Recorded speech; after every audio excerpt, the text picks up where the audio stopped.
America's most talked about programs, brought to you by Hazel Bishop Long-Lasting Lipstick, Hazel Bishop Long-Lasting Nail Polish, and Hazel Bishop Long-Lasting Complexion Glow. And now, here he is, Mr. This Is Your Life himself, Ralph Edwards.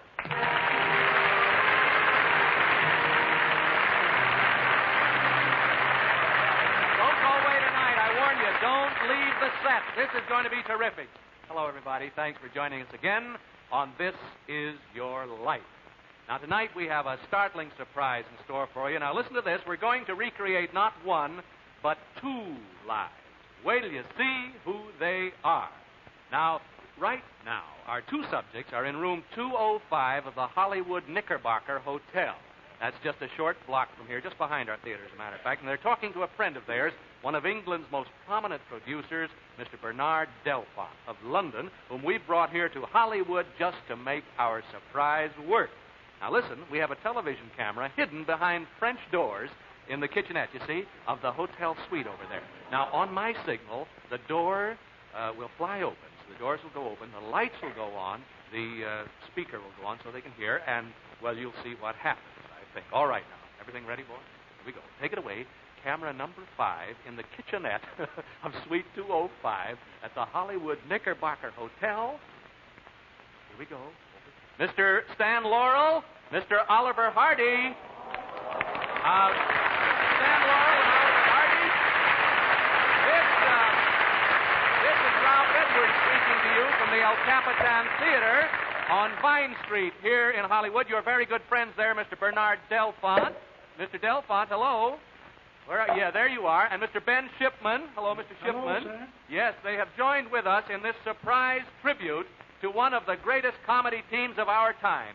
2 heads, 2 bodies, but one big laugh for over 30 years. Tonight, this is your life. I should say these are your lives. Stan Laurel and Oliver Hardy. Laurel and Hardy. Now, Stan and Oliver, Laurel and Hardy, we have a wonderful evening planned for you. Please hurry downstairs and come over to our theater stage. Mr. Delpont, how you doing, boys? 50 million of your fans are eager to see your lives unfold. Lives that have brought the blessing of laughter to a troubled world for some 35 years.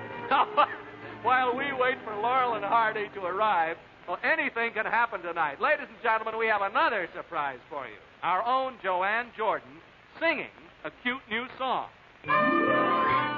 For lips to kiss and cheeks that glow, 10 pretty fingers you're proud to show. Put Hazel Bishop on, makeup troubles will be gone. For Hazel Bishop stays on and on and on and on. Stays on. Yes, girls, if you want lips to kiss and cheeks that glow and 10 pretty fingers that you're proud to show, I've got everything you need, and it's here, right here, this fabulous Hazel Bishop Beauty Box. Yes, now, for the first time, Hazel Bishop brings you the three color cosmetics you need most. They're beautifully packaged together for blondes, for brownettes and brunettes, and for grays and redheads, too. Hazel Bishop Long-Lasting Lipstick, Hazel Bishop Long-Lasting Nail Polish, and Hazel Bishop Long-Lasting Complexion Glow. Now, here is the best news of all. If bought separately, they'd cost you $2.45. But in this Hazel Bishop Beauty Box, you get all 3 for only $2. So tonight or tomorrow, sure. Get the best beauty buy ever. A Hazel Bishop Beauty Box. Hazel Bishop Beauty Box. Hazel Bishop Beauty Box. Right, thank you, Bob Warren and Joanne Jordan. Now, this is the first time, ladies and gentlemen, we've ever brought you 2 lives at once. Whether we're going to bring them to you or not tonight, we don't know, because they're due to arrive any second from the Hollywood Knickerbocker right behind us here.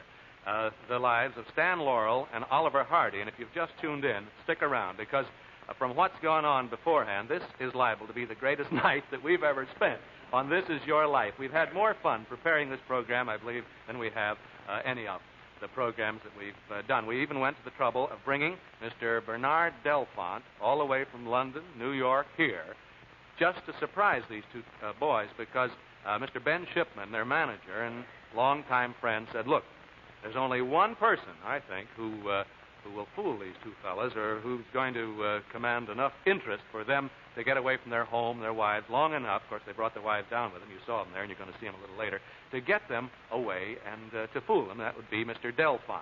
And so that's what we did. And I'm still talking. I'd like to say a few words about Texas, you know. I may have to talk for 2 minutes before these guys get here. No, seriously, we have received more cooperation on this program than we have on practically any program that we have done. We received cooperation on everyone. But on this, everybody loves Oliver and Stan Laurel and Oliver Hardy. For myself, this is sort of a little personal thing, because I think those of us who are in certain lines of comedy, go back to another show that I have, why maybe some of the things we learned pretty much from watching these fellas. I can remember in knee pants going down to the Grand Lake Theater in Oakland and watching. They took a taxi, did they, boys? We timed this out before, and I said, I can go. They're here? Oh, thank goodness, because that was my last ad lib. Here they come now, our two principal subjects, Stan Laurel and Oliver Hardy. I think I have been told. Oh, my. This is more than a two-reeler. Here they come. Welcome, Stan Laurel. And Oliver Hardy. Hello, Stan. Hello, Oliver Hardy. This is a great and wonderful thrill for us, standing, boys. Let them get a look at you coast to coast. You don't mind this trick we pulled on you? Because, boy, this guy, Delphine, but sit down over here. I think, you sit right over... We had to go sit over there. Mr. Hardy over there, Stan Laurel, right here, if you will, please. Yes, no, right here. That's it. No, over. That's it. Snuggle. Are you going to be room for all three of you? Two of you there? Yes, I guess that's going to be fine. Okay. You know, we had it worked out. We thought we'd better put you in a car to get you around, but then I know we run into a lot of trouble that way. We should have had you run it. Or maybe you did. Boys, you did. All right. These are your lives.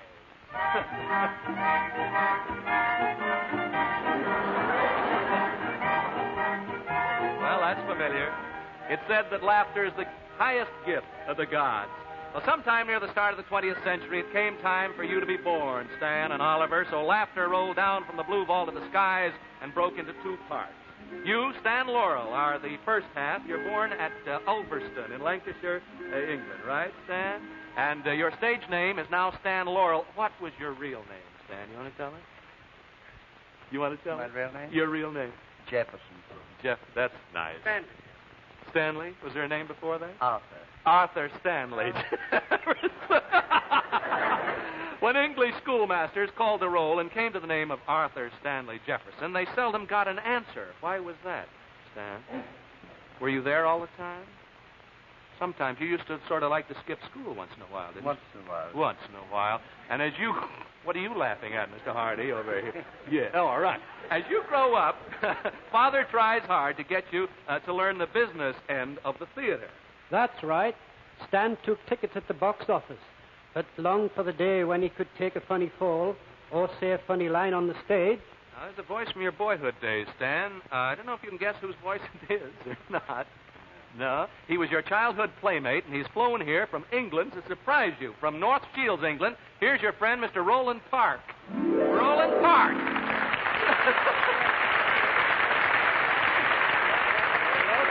And then Mr. Hardy over here, Roland. Yeah. So Stan longed to be a comedian from boyhood, did he, Mr. Park? That's right. I remember his first chance on the stage when his father had the Metropole Theatre in Glasgow. You remember that, Stan?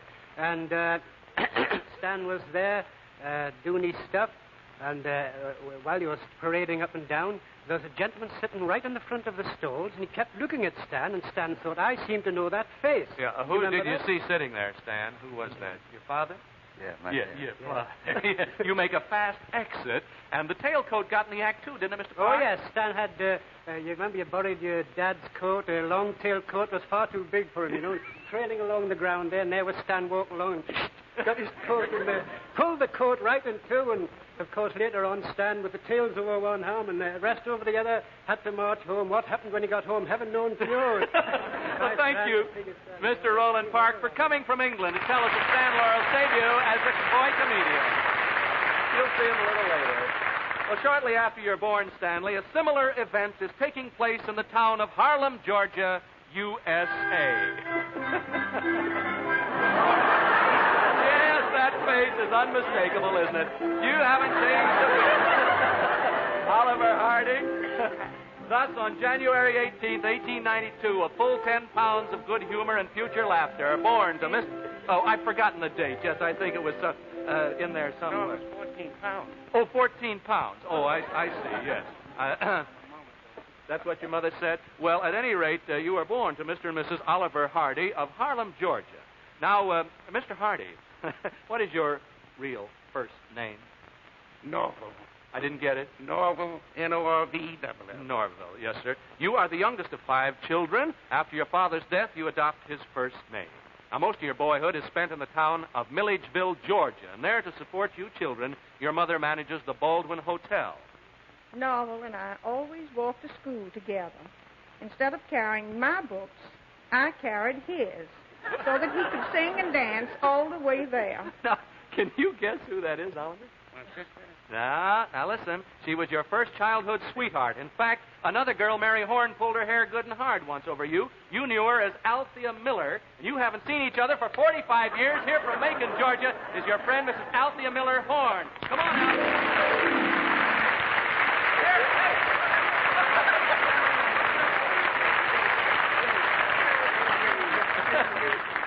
Yes, that's Mr. Laurel over there. Oliver was always happy and always singing as a what'd you say? I said she's still beautiful. Isn't she there? And he was always happy and singing as a boy there in Milledgeville, wasn't he, Miss Horn? Always loved to sing, but he didn't like his singing lessons. Oh, yeah. His mother met his teacher one day and asked how his lessons were coming along.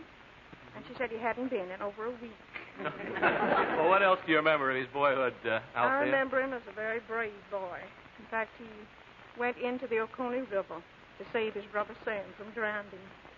And he pulled him out, and he and Arthur Skinner gave artificial respiration. It was too late. He's been in the water, too. That's a pretty heroic thing for him to have done. Thinking of others before yourself is a habit you formed in earliest boyhood. Oliver Hardy. Thank you, Mrs. Althea Horn. You're going to see him a little later.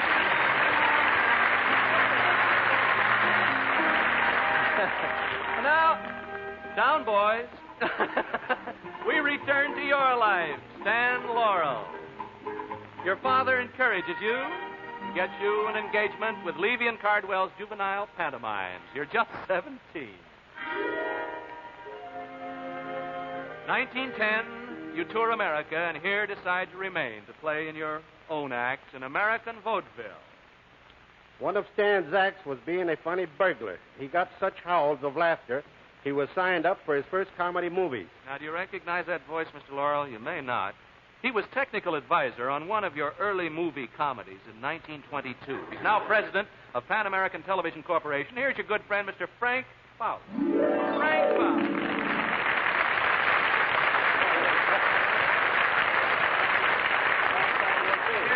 Look, Frank, you remember a time when Stan ran for his life in order to get a laugh in a movie, don't you, Mr. Faust?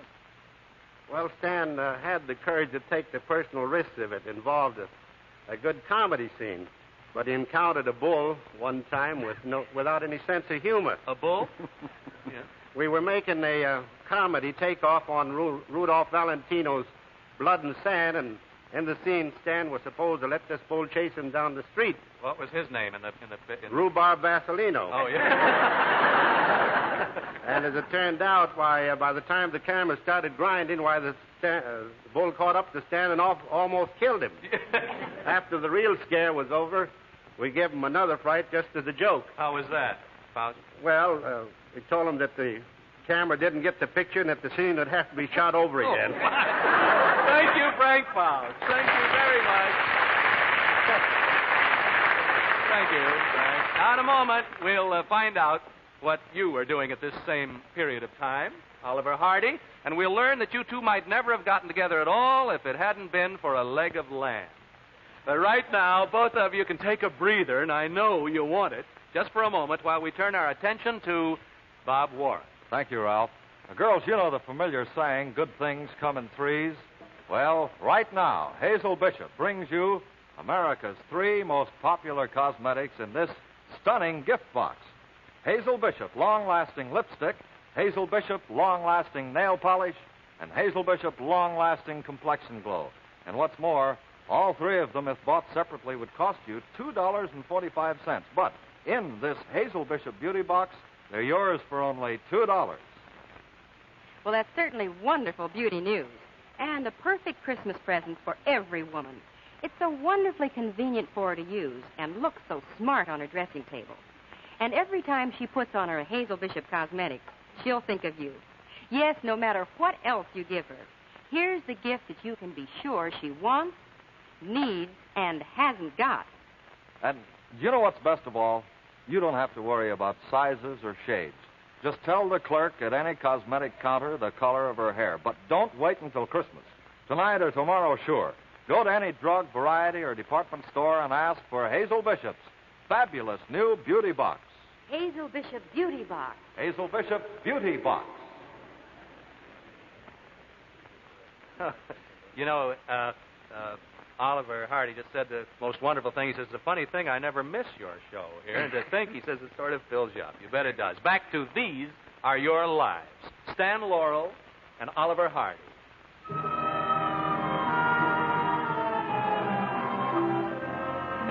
During your teenage years, you sing to illustrated slides in movie theaters. Oliver, this leads to forming a quartet with 3 other round and hefty fellas. What name did you call your quartet? 20th Century 4. Yes. And 20th Century, was that the poundage or the... no, oh, I see, Well, the 20th. combination. Yes. Did you have another name like Half Ton of Harmony or something? Was it Yes. called that? 1913 finds you in Jacksonville, Florida. Here his friends called him Babe because he never smoked, drank, nor said bad words. Oh, me. Well, do you recognize that voice, Babe? No, She used to be a vocalist, too. Used to sing duets with you at the old Burbridge Hotel in Jacksonville. Hear from her home Helen O'Connell? in Cincinnati, Ohio, is your friend of long ago, Margaret O'Connor, now Miss James Arata. Here she is over here.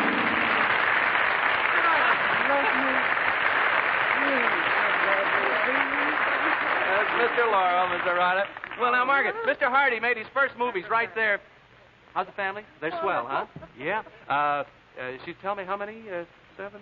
8 grandchildren. 8 grand. I wonder. Mr. Hardy made his first movies right there in Jacksonville, Florida, didn't he, Mr. Arata? Yes, and they were so new then, Mr. Edwards, that Babe was called upon to do an intoxicated scene and a street scene. Mm-hmm. And a couple of his Mason friends from the Masonic Lodge saw him reeling down the street. Of course, they didn't know it was a movie. The next day, they had poor Babe up on the carpet, and he had an awful lot of explaining to do. Well, thank you, Miss James Arata of Cincinnati, Ohio. Everybody loved him. I know they did. You betcha. Said everybody loved you there, Oliver. Well, by the mid-1920s, both of you are in Hollywood. Your paths destined soon to cross at the Hal Roach studio. As Oliver Norval Hardy tells it, a leg of lamb brought them together. I don't know if you recognize that voice, Mr. Laurel or Mr. Hardy. You should. At the time, he was production supervisor at the Hal Roach Studios, and later he worked on your pictures, now known the world over as the famous writer-director of Going My Way, Bells of St. Mary's, My Son John, many, many more great hits. Your good friend, director Leo McCarey. Leo.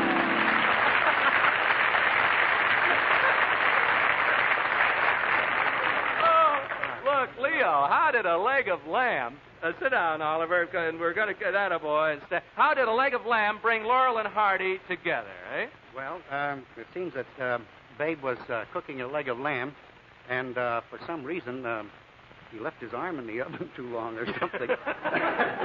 And he got it so badly blistered that we had to cut down his part in the next picture, so we decided to put Stan in the picture, too, to bolster up the comedy. Yeah. And so when we saw the 2 of them on the screen together, we decided there's a real team. You bet. And from that time on, They really went places all on account of Hardy had a little lamb. And that was the beginning of these famous hats. Leo, you know how to work these better than I. Give them to the boys. Sure. Oliver, stand up, please, and just put it up. Stand up, Mr. Hardy. Yeah, did they get the right one? I'm not sure. No. Oh, no, that... Is that the right? No. No, that's... no, I think they're the...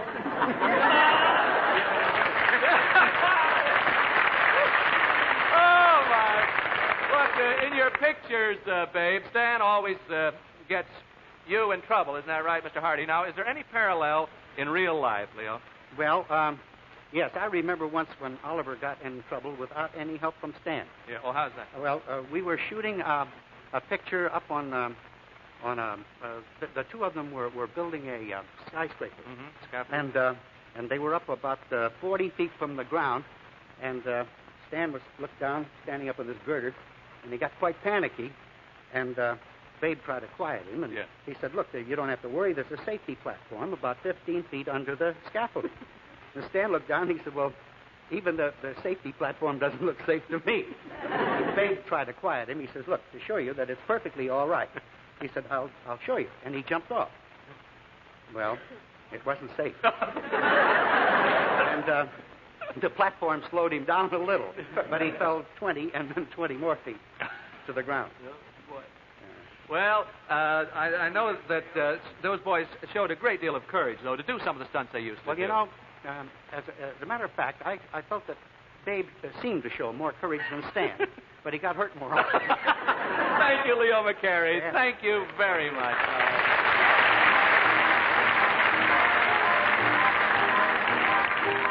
Well, from 1927 on, the world takes Laurel and Hardy to its heart. In picture after picture, you throw the spotlight of high comedy upon human existence. The whole world laughs with delight to see the two of you struggle with a heavy piano. Now, maybe you can see it there in the film. It's always Laurel who gets Hardy into trouble, as we'll see right now. See? Shown in this case from one of your early films. Oh, who was that? Oh, I thought that was Bob Warner. No. Whoops, there you are. Films that are still the delight of all of us, now on television. Well, even more, to your credit, you're just as much loved behind the scenes by all your associates. I can truthfully say that it was as much fun to work on a Laurel Hardy picture as it was to see one. Now, another important voice from your past. Do you recognize it, boys? There's so many fellas in your past we could parade all of Hollywood and all the world by here. He was general manager of the Hal Road studio when you both came there and during the early years of your great success. Here from his home in Santa Maria, California, your friend, Mr. Warren Doan. Here's Warren. Mr. Doan, can you tell us whether or not Stan and Babe were as funny fellas off camera as they were on? Yes, they were, and that's why they were so well liked by all their crews. Yeah. Once we were hard at work making a very dangerous situation. They were working making a scene with a lion, and the trainer told them that when a lion is about to give trouble, the color of his eyes will change from yellow to green. One of the boys asked him, by the way, why is your leg bandaged up? The trainer had to admit that the same lion a couple of days before had chewed it up. Oh. We all admired them because they went ahead and made that scene, even though it was actually dangerous. Well, you've been a team in fact as well as name. No one knows that story better than your longtime manager and partner, Mr. Ben Shipman. Ben, come on out here. Here's the co-conspirator right here. Mr. Shipman, Stan and Oliver, yes, well, thank you for all your help in fooling these boys. They've been together longer than any comedy team in movies. Isn't it something like 300 films together they made? That is right, sir. And the most enjoyable and most wonderful part about working with them has been to observe that extreme loyalty to one another and the desire to please one another and the desire to make each other successful. It's been a wonderful experience. Thank you, Mr. Ben Shipman and Mr. Warren Doan. Thank you so much. You bet. Well, the years roll along. The 1930s, the 1940s, you keep turning out your clean, wholesome comedies. And during this time, neither of you realizes what an impact you're having on millions of people overseas until you undertake a tour of England and Europe in 1947. Dan and Oliver were completely unprepared for the explosion of joy and welcome that greeted them everywhere overseas. Crowds blocked the streets to catch just one itsy-bitsy sight of them. Someone you helped get started in movies. Today, she's a great star in her own right in movies, on the stage, radio, television, now in Hollywood making the Sam Goldwyn movie version of Guys and Dolls. Here is your grateful friend, lovely Vivian Blaine. Vivian Blaine, ladies and gentlemen.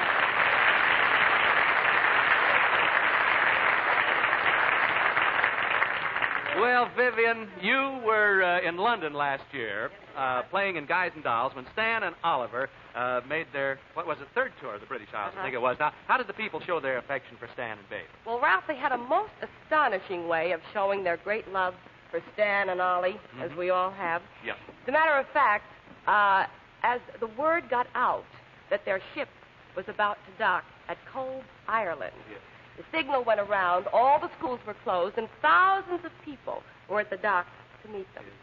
And then a most unusual and wonderful thing happened. The great Carolyn bells of the Cove Cathedral began ringing. And this time it had nothing to do with a hymn or an anthem. This time, those wonderful old bells were ringing the cuckoo song.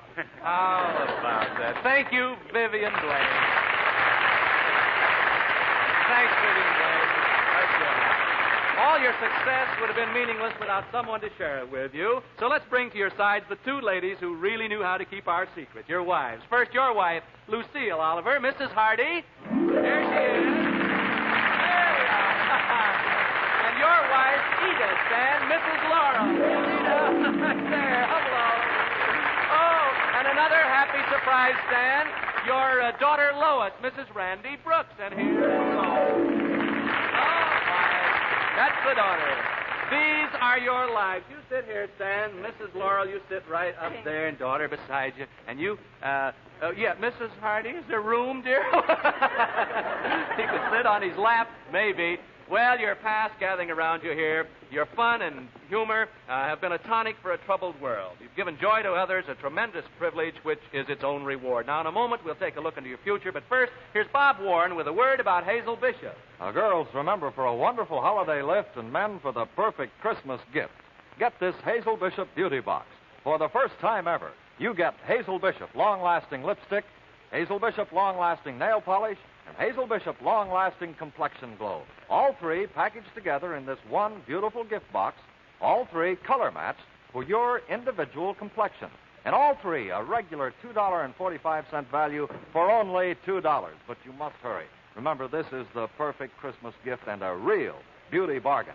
That's Hazel Bishop Beauty Box. Hazel Bishop Beauty Box. Hazel Bishop Beauty Box. Yes, thank you very much. Let's look into your future, Stan Laurel and Oliver Hardy. Tonight it'll hold the happiness you deserve at a party in your honor at the Hollywood Roosevelt Hotel, where your out-of-town friends have been staying. Now, each of you will receive a 16-millimeter sound film of tonight's program and a Bell & Howell sound projector for rerunning the film. To Mrs. Hardy and Mrs. Laurel, we have these very beautiful charm bracelets, 14-karat gold charm bracelets from Marshall Jewelers, 5th Avenue, New York, one for each of you, and cufflinks commemorating this night and other nights in your life for you fellas. Now, Stan and Oliver, Hazel Bishop wants, as a lasting honor to your lives, arrange a bronze tablet placed beside the famed old water pool where you were in and out of so much at the Hal Roach studio, naming it Lake Laurel and Hardy. And here to accept this plaque is your good friend, president of Hal Roach Productions, Mr. Hal Roach Jr. Come on, Mr. Roach. Hal Roach Jr. We're still with the memories of the wonderful comedies you fellows have done. It'll be a pleasure to put up a permanent plaque as a tribute to your genius. Thanks, Hal. Now, fellas, your friends were flown here by TWA Luxurious Constellation. They fly the finest on TWA, the airline that flies 3/4 of the way around the world. Thanks. Till next week. Good night.